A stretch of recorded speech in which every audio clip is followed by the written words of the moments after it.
Hello, everyone, and welcome. Thank you for joining us here today. My name is Samuel Schallenberger. I am the Assistant Director for Orientation here in the college, and I will be serving as a bit of your host for today. Today is everything pre-health, any resources, classes, careers, we're going to dive into it.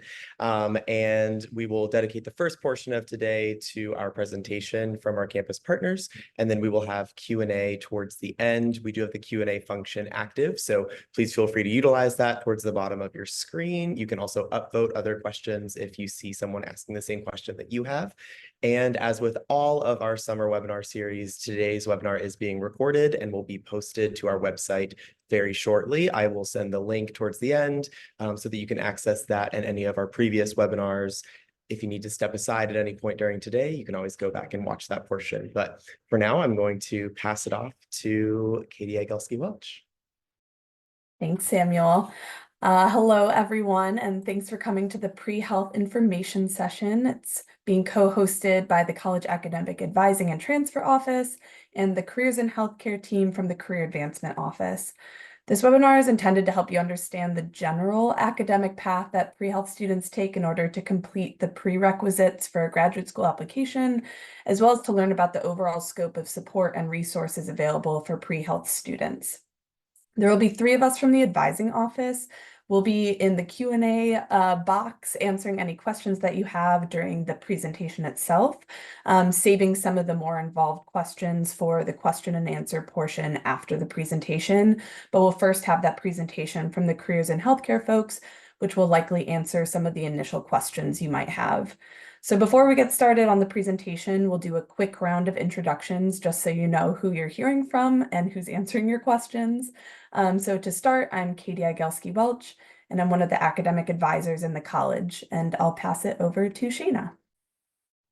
Hi, everybody. My name is Shayna Beamer, and I'm an academic advisor in the advising office, and I've been at the college for almost 3 years now. And I'll pass to Sarah. Hi, everyone. My name is Sarah Hall. I'm also an academic advisor. I've been here at UChicago for about 1.5 years now. Absolutely loving it. And I'll pass it over to Caroline and her team in Careers in Healthcare. Hello, everyone. Welcome to UChicago. We're really excited to be able to share some information about our resources with you today. My name is Caroline Wilkie. I'm a pre-health advisor on the Careers in Healthcare team. And I'll pass it to my colleague, Elise. Hi, I'm Elise Grunison, echoing everyone else. Welcome to UChicago. We're excited you're here with us today. I'm the Senior Assistant Director on the Careers in Healthcare team. I'm also a pre-health advisor in our Career Advancement Office. And we're very excited to give you some information about how to hit the ground running in pre-health once you're here at UChicago. Wonderful. Well, I'm going to share my screen and get started with our presentation.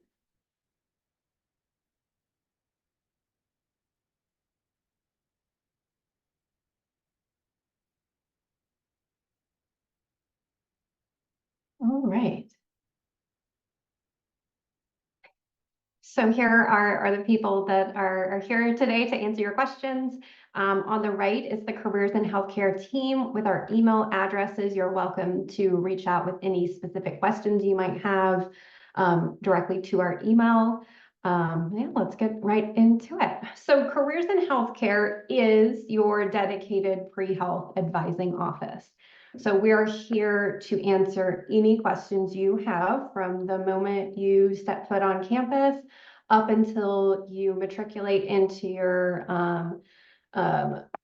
chosen healthcare profession school. And we're here to help you every step of the way. We are housed in the Career Advancement Office, which is the career services office at the university. Career Advancement is located in Ida Noyes Hall, and we're a large group of dedicated career advisors in all kinds of career industry and career focuses. So you can meet with our Careers in Healthcare team if your interests shift or change as you make your way through your time at University of Chicago. You can meet with our teams that cover careers in business, careers in social policy, careers in engineering, careers in computer science. We have someone who can talk to you about your career goals in really any industry. So we'll focus on careers in healthcare today. So we first and foremost provide that personalized advising. So the most of our time is spent working with students one-on-one, and that's primarily through individualized 30-minute appointments, but it's also through email advising, as well as other programming that helps situate you and answer any questions you have about being a pre-health student, being a pre-med student, and navigating your way through your college experience and beyond with those goals in mind. We do not have any sort of requirements to work with our office. You're welcome to meet with us. You will be assigned when you enter as a first year an advisor in the career advancement office, who is your dedicated point person who can help you utilize our resources and navigate your first year of career exploration. If you indicated in your survey that you filled out as an incoming student that you had an interest in healthcare or applying to medical school in your future, you will likely be paired with one of the careers and healthcare advisors. So either me, Elise, or our colleague Allison. If you are not assigned to one of us, that's totally fine. You can still meet with us if you want dedicated pre-health advising, but your dedicated first-year advisor will be able to answer any of your questions or reach out to us to find that information for you. But like I said, we do not have any barriers to meeting with us. There's not any programming you have to do or milestones you have to reach. As soon as you have access to our office via the handshake, you can schedule to meet with us. So in addition to that advising, which again starts your first day on campus and goes through your matriculation into medical school or another health profession school, we also are your first stop or resource for internships and full-time roles. So we find experiences, whether they be in research, clinical experiences, even healthcare industry positions like finance or consulting, that will help you get to where you want to be with your individual goals in the healthcare industry. So you can meet with us to talk about your plans for summer internships, to talk about potential full-time roles if you are thinking about or want to take a gap year. I will say 70% of our applicant pool every year is people who have taken gap years, either one or two or multiple. So it's definitely something that a lot of our applicants do, and is a great option for many professional paths or specific reasons. So we're here to help you find substantive summer experiences, find full-time roles if that is your path, and we'll help you again from that first summer after first year all the way through fourth year and beyond. We also run programs and cohorts. These are designed to help you explore the healthcare field more broadly. Elise is going to talk about the programs and the cohorts that we offer in more detail. But these are to help you learn more about the fields you're interested in and have substantive experiences that are going to be useful for your professional development and for your application competitiveness. When you are ready to apply to your health profession school of choice, whether that's medical school, dental school, vet school, PA school, or beyond, we are here to help you through that process. We have the current applicant support series for our current applicants, and that's a structured program of specialized advising and resources, including med student mentors and other great resources to help you prepare a strong application. So when you are ready to apply, we will help you through that process. And we work with alums through that process too. So it's not something that only is available to you during your 4 years as a student. Alrighty, so what do we talk about in our appointments? As I mentioned, much of our work with students involves those 30-minute individualized appointments. And really, we can talk about anything that is on your mind regarding your professional path or your interest in medicine. So first and foremost, we're happy to talk about any questions you have about career exploration. We see students who are very confident in that their path will involve medical school. And then we have some students who come to us and are considering medicine or think it might be a good fit for them, but are not sure that that's what they want to do, and everyone in between. So wherever you fall on that spectrum, we're happy to talk to you about how to determine what path is right for you, how to determine whether you want or need medical training or health profession school for your specific goals. We also are happy to talk about the things that you have to do to become a competitive applicant. That can be the prerequisite courses that you need to complete to apply to medical or dental school. We can talk about any concerns you might have about your academic record or your GPA, and making sure you're competitive for the schools that you're interested in applying to. We can talk about the MCAT, so whether it's when you're planning to take it for your specific timeline, how best to study, and more. And then we also frequently talk generally about application timeline, and often those conversations include the question of whether or not to take a gap year. Again, gap years are very common. Their majority of applicants are taking a year or two between when they graduate undergrad and when they matriculate into medical school. So we can discuss whether that's a good choice for you, and if so, what your plans are to really make the most of that time for your professional development, as well as other goals you might have. As I mentioned, we're also happy to strategize about internships, summer experiences, and even post-grad job searches when that time comes. So we can share with you interesting positions that might be a good fit for your goals. We can help you prep the application materials. We can do mock interviews for you if you need to interview for the position. So anything you need in terms of support, whether it's finding experiences, applying, we're here to help for that. And then a big conversation we have with applicants is, how am I doing? How am I on track to be competitive on the timeline that I'm on for the schools that I'm interested in? So we're happy to discuss those concerns or questions you might have, or just do a check-in to see how things are going, to see what you've prioritized, what you might want to focus on in the coming quarter or in the coming academic year. We know that this process is very stressful. It's very complex. There's things that you have to do, boxes you have to check, but there's also a lot of flexibility in terms of how you spend your focus. And so we're here to help you navigate both of those things that can be difficult about being a pre-health student.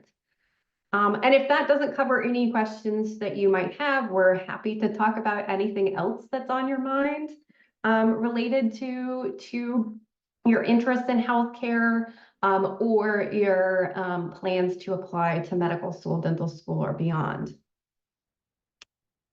All right, you currently at this point will not have access to Handshake, but as soon as you have access to your Handshake account, you are welcome to schedule an appointment with me, Elise, or Allison. To do that, you visit the Handshake website, which is where you can schedule an appointment with anyone in the career advancement office. To schedule, you go to the Career Center and you click Schedule an Appointment, and then you're going to see a list of all the different careers and teams, and you'll click on Careers in Healthcare, and it'll take you to Pre-Health Advising, and then that will show you our availability. Again, you can meet with any one of us. You're welcome to move around advisors. So we have some applicants who will meet with whoever is first available. And then some applicants choose, they develop a relationship with one of us and they continue to meet with us. We're happy to work with students in any capacity. So you're welcome to stick with someone, or you're welcome to move around however you see fit. All right, so I want to talk first. We're going to cover essentially three big topics today. And this is curated especially to the things that we would want incoming first years and first year students to be thinking about, right? There's a lot to do as a pre-health student, but there's also a lot that at this point you don't need to be worried about. So we're not going to talk about the MCAT today. We're not going to talk about the application timeline. And we're not really going to delve into depth about what makes a strong applicant to medical school. But we are going to talk about academics to get you off on a good start and to have an understanding of how your interest in medical school or dental school is going to impact your academic paths or not. We're also going to talk about major choice and grades. And then we're going to talk a little bit about things that you can do outside the classroom to get started with your exploration of healthcare and your building of a competitive application down the line. So we'll start with, and we're going to structure this early part around myths. And so these are going to be some questions, yes or no questions. This is probably the easiest quiz that you will have at UChicago. We want to share some common things that students come to us with concerns or preconceived notions that are really myths. And so the first is that medical schools prefer science majors. So things like biology, right? Or neuroscience. While those are great majors, and if your interests lie in the field of biology or neuroscience, by all means, choose those as your path of study.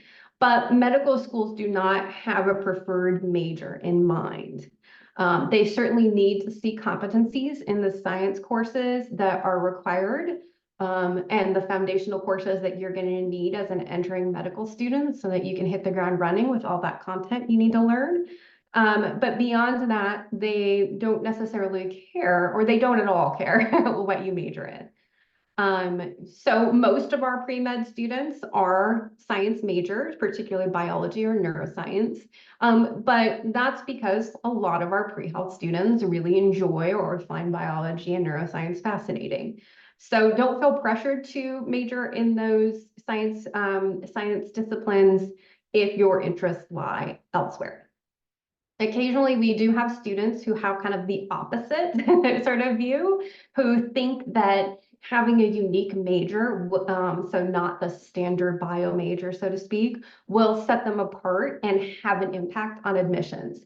So they might come to us and say, I really want to major in bio, but I think I need something that's a little bit more unique, like German or classical studies or creative writing.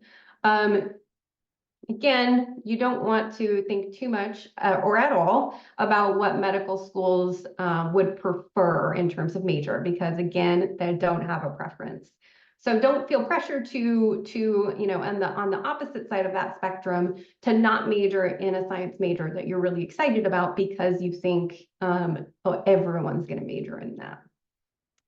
We did have we have had applicants who've majored in German who've done very well in the application cycle. So don't let this dissuade you from majoring in German specifically if you are interested in that. But really, we see applicants with every single major at UChicago, and any major that is offered by this university will be a valuable course of study for you as a future physician. The truth is that medicine is both a science and a humanistic discipline. And because all of majors touch on some part of the human experience or of the scientific world, everything that we teach here is relevant to your path as a physician. Another common concern we have is people wanting to demonstrate their academic rigor through things like double majoring or potentially minoring or double minoring in disciplines. So we get a lot of this idea in our office that double majoring is really important to show that you can handle that academic rigor. I can assure you that the fact that you will graduate from the University of Chicago, which is a known academically rigorous institution that will prepare you well academically in whatever you choose to study, is well known by medical schools. And so merely completing your one degree here with one major is very sufficient to indicate to medical schools that you can handle the rigor of medicine. So only double major if it's something that you're passionate about, that you're excited to do, and that makes sense for you. It is not something that's going to make or break or move the needle in any way in your med school application. In terms of, once you've completed your core and all of your major requirements, you might have some freedom in your schedule to take some electives, to explore more things. And sometimes students will come to us and say, I know it's better that I concentrate on kind of the more advanced courses in my major. Honestly, you can certainly do that if that's where your interests lie. But if you want to use that time or space to take courses outside of your major, things you're interested in, things you're excited about learning, you can do that. So feel free to concentrate and go into, those higher level, more advanced courses with your elective choices, or to be more of a dabbler and to explore some interests that you might have outside of that. So either one is fine. Medical schools are not going to care one way or the other. And then another thing that we have that students bring to us as they're thinking about, am I going to do a BA versus a BS, or am I going to apply for honors in my major, is what do medical schools think about these choices? Do they have a preference for one or the other? The truth is they do not.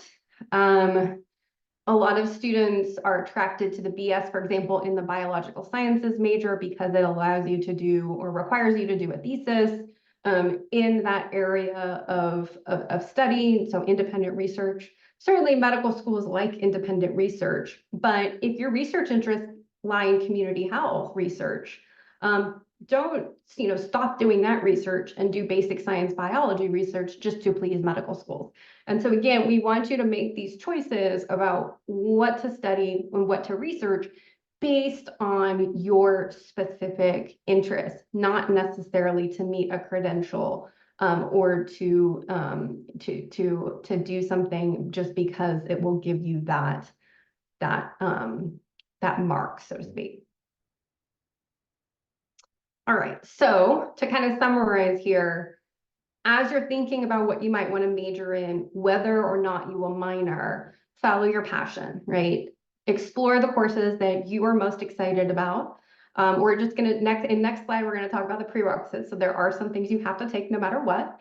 But in terms of major choice, in terms of in terms of elective choice, follow your passions, take the courses that excite you. As you start your first year with your first courses, take things a little bit slow. It's going to be adjustment to the quarter system, to college courses. Nearly everyone goes through that period. So set yourself up for success as you're meeting with your academic advisor and talking about what you want to take and when during that first year. You'll have plenty of time to take courses and to explore those interests. So start at a pace that works for you.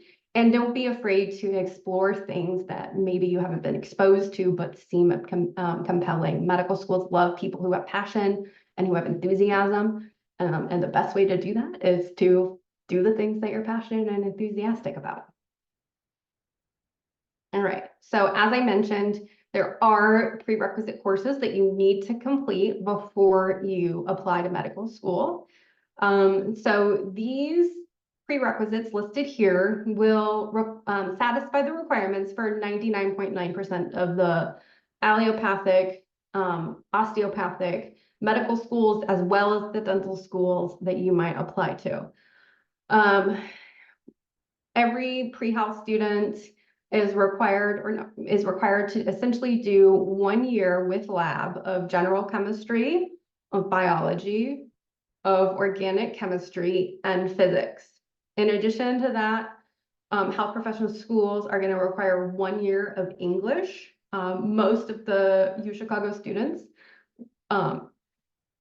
fulfill that through their Hume requirements. So they'll do 3/4 of Hume, or if they're only doing 2/4 of Hume, they'll do 1 additional English course or creative writing course to fulfill that requirement.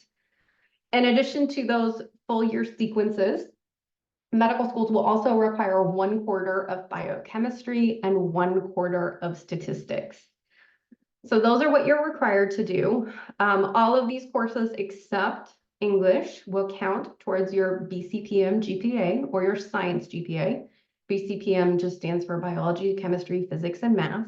And any course that you take in those disciplines, including but not limited to those prerequisites, will count in that GPA. And that is an important factor that medical schools will look at to determine your academic readiness for their program.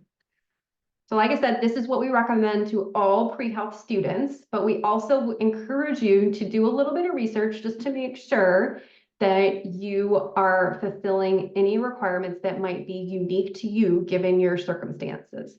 And so that is going to be, first and foremost, the public schools in which you are a resident for. So for example, if you are a Texas resident and you plan to apply to your Texas public medical schools, we recommend that in addition to sort of making a plan for completing these prerequisites, that you double check with those schools and make sure that you're aware of any specific requirements that they might have.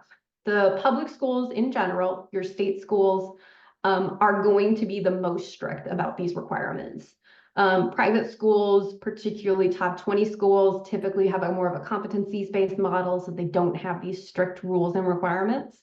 But we encourage everyone to look at the public medical schools in the state with which they went to high school, that they're residents of, and make sure you're familiar with what they are requiring of their students. The reason you want to do that is a lot of schools, a lot of public schools will have an in-state bias. And so they're a great option in terms of schools that you're more likely to get admitted to.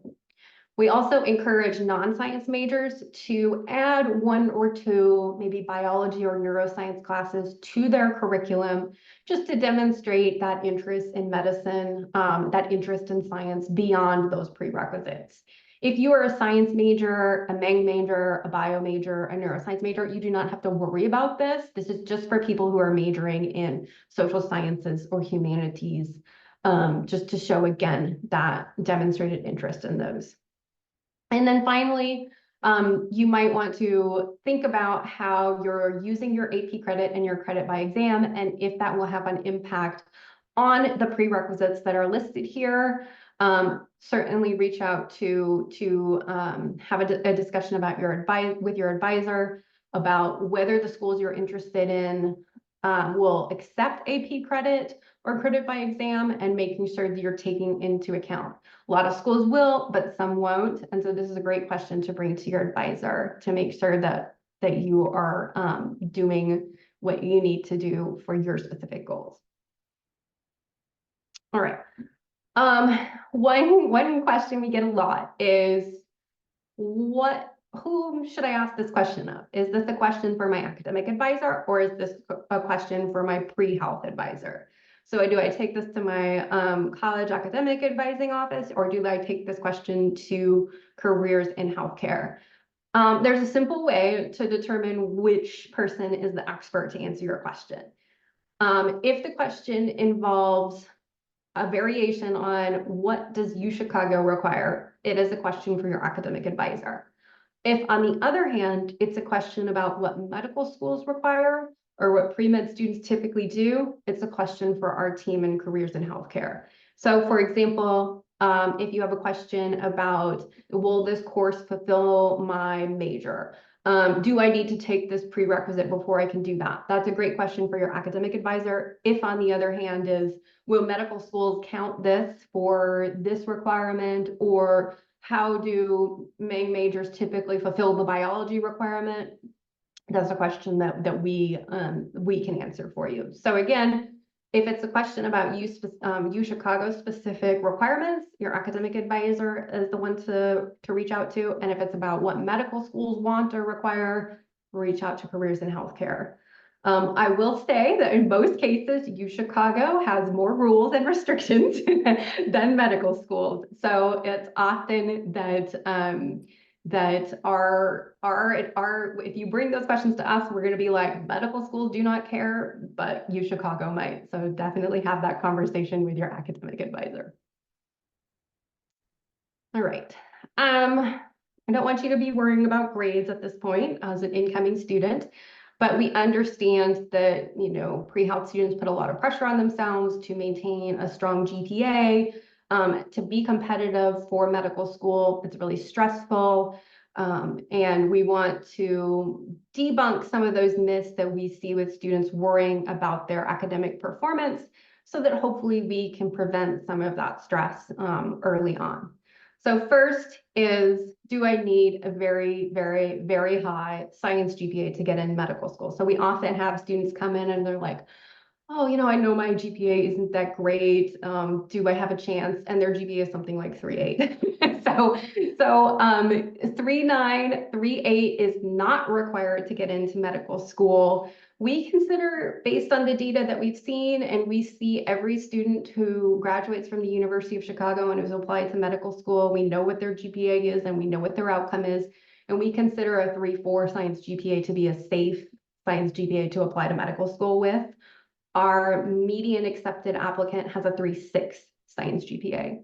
So it may feel like medical schools demand academic perfection from you, but it is not the case that it's needed. And so, you know, give yourself a little bit of grace, particularly as you adjust to college courses and adjust to the science courses here at UChicago. Similarly, we meet with a lot of students who maybe underperformed their expectations, or are worried about their performance in that first year of classes. It's very common. I think every student that we meet with, that we usher through the application process, has a story about a quarter or an academic year where things didn't go as they wanted to or as they planned to, and it's not an application killer by any means. Particularly that first year, medical schools understand it's a period of adjustment. When you apply to medical school, they will see your first year science GPA and overall GPA, but they'll also see your second, your third, and your fourth. And the reason the application service produces those GPAs is because medical schools are really looking for that upward trend.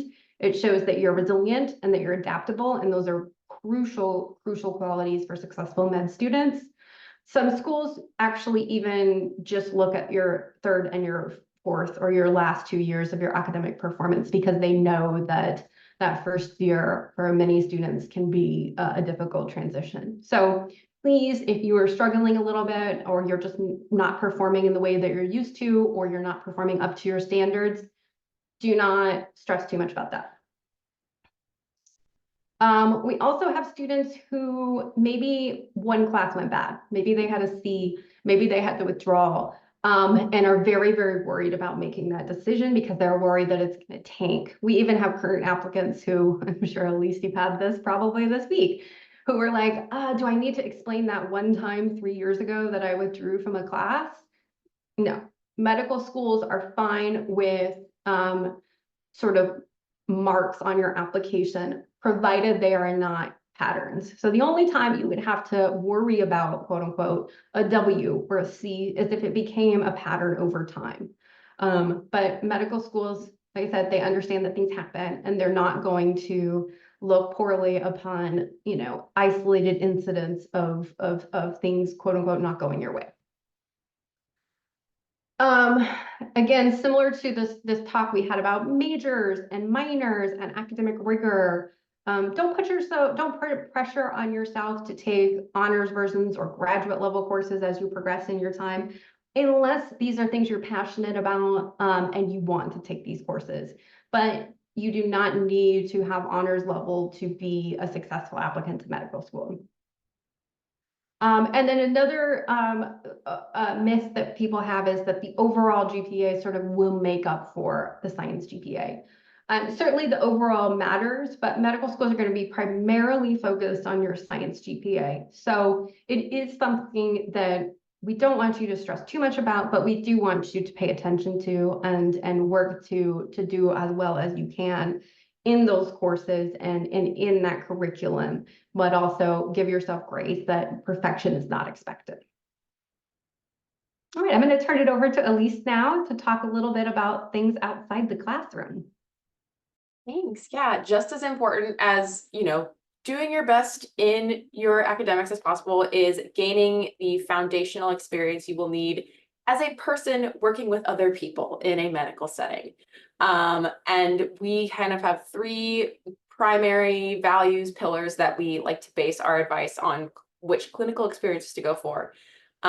Consistency, meaningful, and diverse. So what does that look like? We recommend over the course of your undergraduate career, aiming to get approximately 2 to 4 hours of clinical volunteering experience. Clinical volunteering is a bit of an umbrella term. It doesn't just have to take place in a hospital setting. There are plenty of smaller free community clinics that exist in the Hyde Park and South Chicago area that do amazing and very important work with particularly the underserved populations in the South Side of Chicago. And having a consistent experience over time, you know, it's one thing if you decide after a year or two, maybe I want to try a different organization, but don't just pepper around at a bunch of different organizations. Try to stick with an organization for an academic year, a full calendar year, depending on if you're in Chicago year round, because that experience will give you the opportunity to learn what it's like to potentially see the same people who are patients at a clinic or at an organization where you're working over and over again, develop familiarity with them, a rapport with them, learn about their lived experiences and what they are bringing to the table as patients, because healthcare does not take place just in a science vacuum. And those are going to be experiences that really help you gain an understanding of not just the fact that you are interested in the sciences and medical sciences, so you want to be a physician, but what is it like to serve people and take that vocation as a doctor? Next slide. In addition to clinical experiences, I should have added this. I'm so sorry. We, as the Careers in Healthcare team, we keep a database of different organizations that exist in the South Side of Chicago and in the Hyde Park area. UChicago Medicine is not your only option. If you are interested in working with particular sizes of organizations or populations, we can help point you in the direction of those organizations. And we are able to advise on what types of experiences make the most sense for your interests. Now, in addition to clinical experiences, we also have a lot of other experiential programming that we run throughout the year to help you further explore your career interests. We run career treks. Career Advancement as a whole runs these twice a year in the winter break for Christmas and in spring break between winter and spring quarter. The pictures on the left of this slide are from our Atlanta trek that I led in March. We got to visit the CDC and we got to visit Emory School of Medicine and School of Public Health, just as an example of the types of visits we have here. These trips allow you to network with employers who are in all different areas of the health space, whether that's clinical medicine or public health and global health or biotechnology and startups. You'll meet with alumni who are physicians, some of whom are current students at medical school in the areas that we visit, tour different employer locations and medical schools, really get a feel for outside of the classroom, outside of the UChicago bubble, what it is going to look like practicing these careers in the real world. Our upcoming schedule for this year in the winter, in December, we'll get a break from, well, Caroline will get a break from the northern winter weather and we'll lead a group of students down to Houston, which will be very interesting because Texas has a little bit more of an individual healthcare system and health practice. So that will be a really good opportunity for students to get exposure to that. And then in spring, I will be leading a group to New York City. And we are very excited to be able to continue this practice year over year.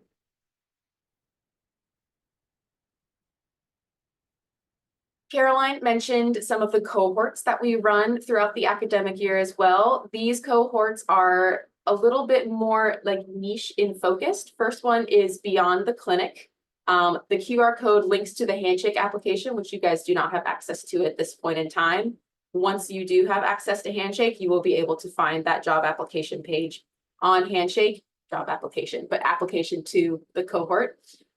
This particular cohort is meant to target students who are interested in some aspect of healthcare, but maybe clinical work in particular is not their cup of tea or not of the most interest for them, and giving them exposure to all the other different ways that you can have an impact on the health space without putting a white coat on. So each quarter is divided into a different area of interest. First one being public health and global health. Second being business and innovation. So more healthcare administration side of things. And then third being devices, startups, and biotechnology. Each quarter will feature a round of really exciting guest speakers, some of whom are alums, others are university partners through other avenues. But each of them are a really good opportunity to learn about an individual's career path and start to ideate the different types of career paths that are out there if you know that clinical is just one of your options or maybe not the option for you.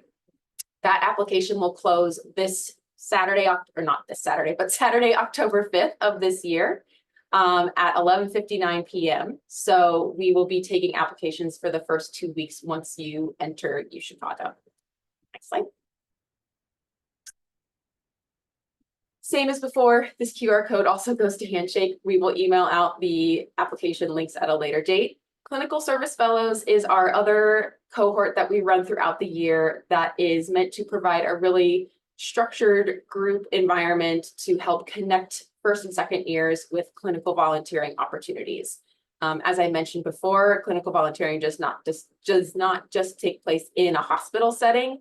We help people find opportunities in a whole variety of different volunteering avenues, whether that's in a hospital, a smaller clinic that maybe treats certain portions of the population or certain types of health concerns, as well as other community organizations that are affiliated with providing care, even if it is not like strictly a doctor's office. It could be a senior assisted living facility or any other number of these sorts of spaces where you're interacting with people in the context of them receiving care. Similar to Beyond the Clinic, that application will close 11:59 p.m. on Saturday, October 5th. Stay tuned for accessing those applications once you have access to Handshake. So now that we've given you all a spiel, what can you do to plan to get started as incoming first years? You can attend our CIH Pre-Med Bootcamp, Pre-Health Bootcamp. This bootcamp will take place during the day on Saturday, October 5th. That's kind of the buzzword date for us. It will take place late morning through early afternoon and be sort of a crash course introduction to how to get involved with different activities around campus, different RSOs and student activities, in addition to any extracurriculars that you know you want to get involved with.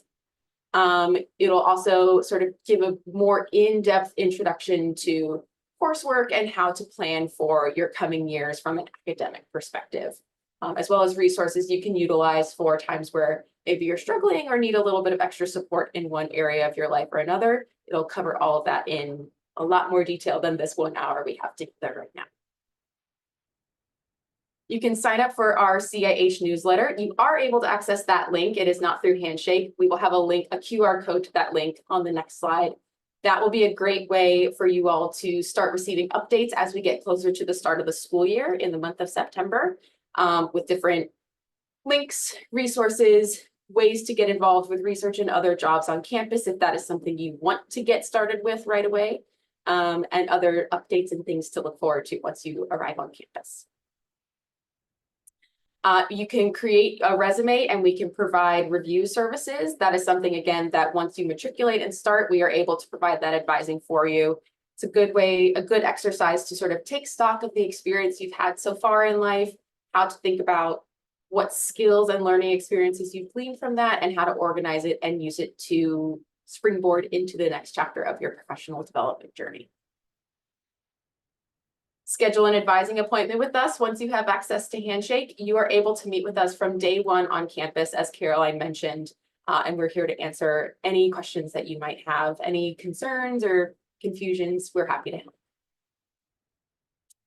And lastly, apply for our cohorts and treks. We always love to be able to interact with you guys in person in these different programming settings and really get a feel for who you all are as people and how we can help guide you in your all's individual directions. So make sure to apply for these. They're very awesome opportunities.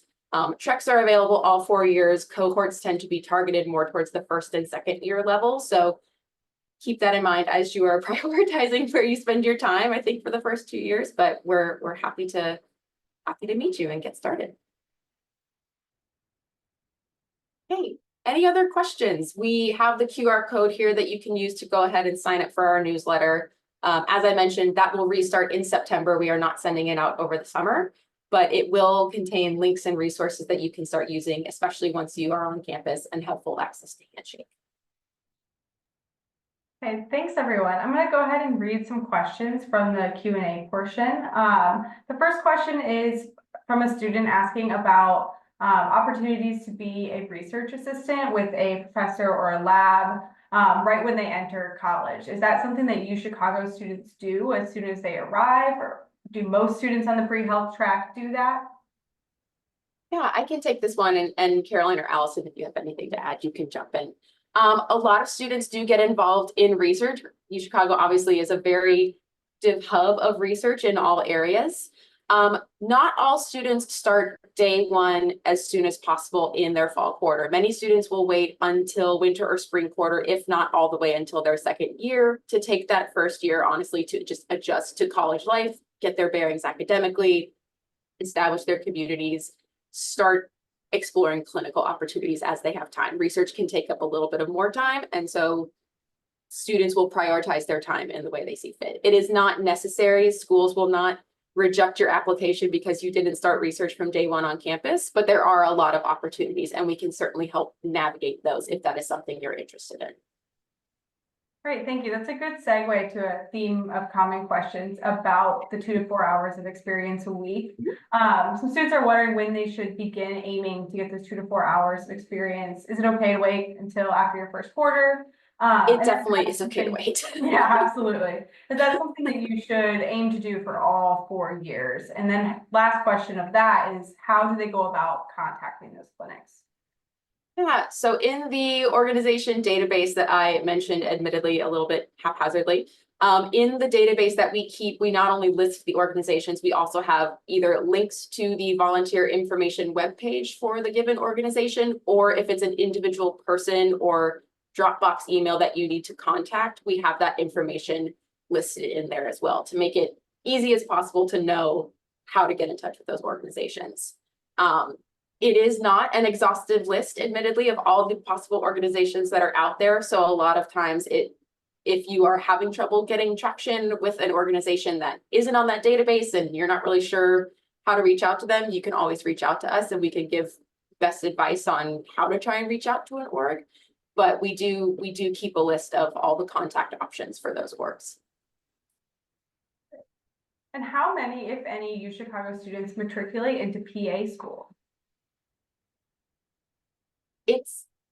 Caroline, if you want to take that one. Yeah, so we definitely have students who apply and matriculate into PA school.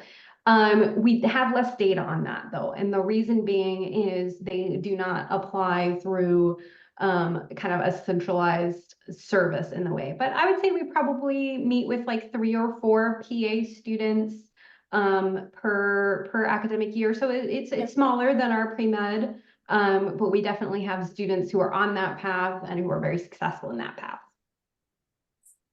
The requirements are similar, but just different enough from medical school, but we are able to advise not just on medical school, but on PA school, dental school, vet school.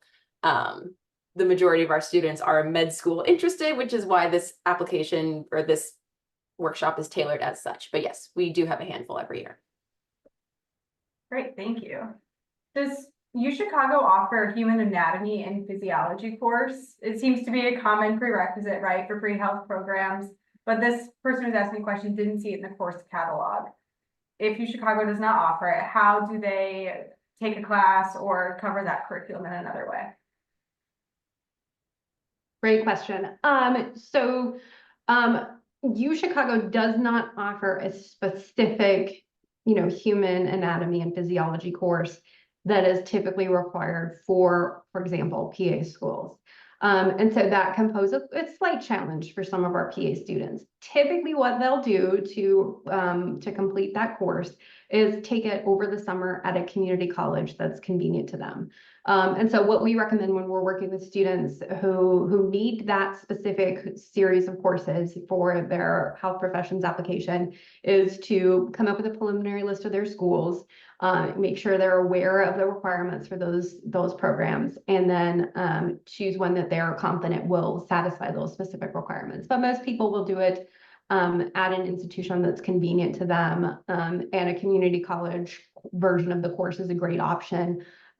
That's particularly cost effective and always offered at those institutions at convenient times. And There we, is, oh, go ahead.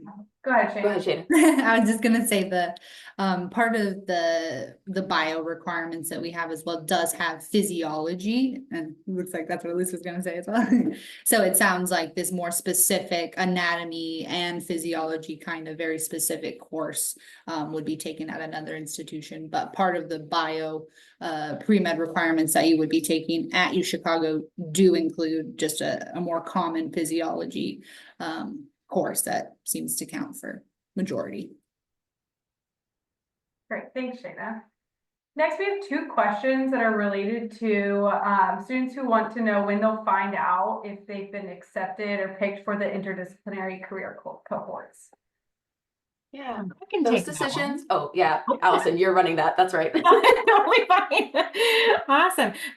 So yes, we are in the application review process for the interdisciplinary career cohorts right now. So you should be hearing from us in terms of those decisions by early August on that. So just keep an eye on your UChicago inbox to hear from us about those. Awesome, thank you. Another question is, if we've already applied to the Healthcare Explorers program, does this mean that we have to wait until sophomore year to apply to a different careers in healthcare program, like beyond the clinic, for example? Not at all. We have students that do multiple cohorts every year. We try as much as possible when we're scheduling the guest speakers, especially to make sure that they are not on the same night, both for basic space availability reasons and because we know that there are some students who are in both cohorts. So no, you are not limited to just one. Okay, next question is, are the visits with the groups covered by the institution, or do students have to pull out financial aid or cover that cost themselves? Like Torrey Medical Schools, the New York City visit that you were talking about for spring break, or the Houston trip over winter break? So for treks, those trips typically come with a nominal flat fee. If students are Odyssey scholars, typically that fee is reduced as well. You do not have to pay for your accommodations. The school covers the hotel and things, or no, Allison, is it the flight or the hotel that is covered by the school? Remind me. Yes, the accommodations there during the trek are covered, Yes. as well as like typically the transportation from site to site. Yes. If you're in a city where there's public transportation and that's what we're relying on, we'll provide topped off transit fee cards. We try as much as possible to cover those aspects of the trip, but there is typically a small nominal fee involved. And there are travel assistance grants available as well for getting to and from the location itself. Awesome. We've got about 5 more minutes left. Just want to make sure that there are no lingering questions out there. And if you think of anything after the session too, feel free to reach out to either one of our offices and we can help point you in the right direction. And one last note, we will be sending a pre-health planning document to everyone that is in attendance today. Just a little bit of information, same things that we went over today, but some example schedules. And then the other note is to speak with your advisor about your interest in your pre-health during the summer appointment. And they will kind of go over the different specific courses that you might enroll in based on your placements. Yeah, I don't know if there's any other questions, but you got our emails, so reach out to your academic advisor or the Careers in Healthcare team. Sounds good. Well, thank you so much, everyone, for attending. Thank you to our panelists today. I'm going to go ahead and throw the link in the chat to where you will be able to find the recording for today's webinar and all of our previous webinars as well. And you can check out all of our upcoming summer webinar series to go ahead and register and get it on your calendar. Thanks again, everybody. Have a great rest of your week. Bye, thank you.